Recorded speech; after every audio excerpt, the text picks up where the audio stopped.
I find it more rewarding in the public sector because what I'm doing is truly making a difference. This isn't just a job. We could get a job probably that is higher paying somewhere else, but the commitment and the dedication of public servants is beyond anything I have seen in the private sector. I think there is a stereotype. Government's bad. You just want to be able to make them realize that just like they are, we're going through the same stuff.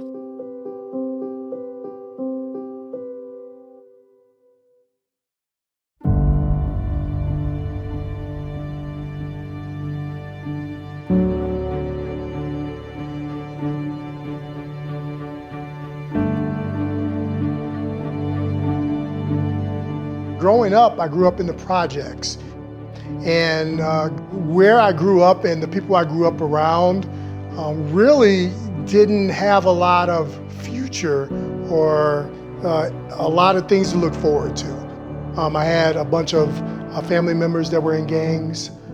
There was a lot of things that happened where I had friends that were killed. So this is the environment that I grew up around. I was born in Puerto Rico. I moved around a lot as a kid. Tragedy and circumstance, my father was ill, I had a fiance that passed away, made me move back to Puerto Rico. And someone from the Department of Justice said, hey, could you work part-time on the longest running class action suit in the United States at that time? Turns out it was about prison reform. And I found an opportunity that I didn't know was in myself about changing culture. Trey was born with some heart defects. It was a combination of 3 or 4 in one. And I went and laid down in the waiting room to just get a little nap. And my mom came and woke me up and said something was wrong. It's kind of like, do you even mention that you had a child? People don't know how to react when you say something like that. When we were thinking about changing culture, what I found and discovered was that for many of the folks that were working on the front lines, they were called in Spanish guardia penal, correctional guards, penal guards really, sort of the negative things that you think about prison conditions. So we really started changing what that looked like, and we said, well, no, you're actually a corrections officer. Your correction is in your name, it is rehabilitation. And so we started changing that name to oficial correccional, and sort of said, you are part of the rehabilitation process. Fortunately for me, because I was adopted, I got to see 2 versions of what my life could be. I was taking a taxi from kindergarten to 8th grade to a private school on another side of town.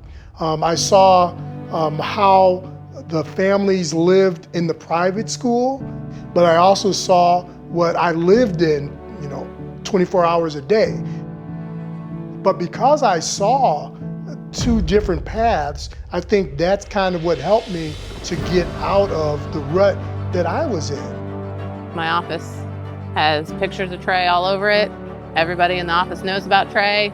I know of a few other coworkers that have lost children, and that's only because I've been so vocal about Trey that they feel comfortable they can come tell me their stories and their experiences. I remember somebody who was on my detail. It was a young man, this was his first job, and he came to me at like 10 o'clock at night in the office and said, ma'am, I gotta say I've been listening to you and I'm feeling proud of what I work in, and I thank you for that. That singular moment to me sort of changed my life. So that's really why I'm here in public sector. That's why I'm going to stay in the public sector, because I truly want to give back as much as I can, because I've had the opportunity where people have given back to me and given me chances.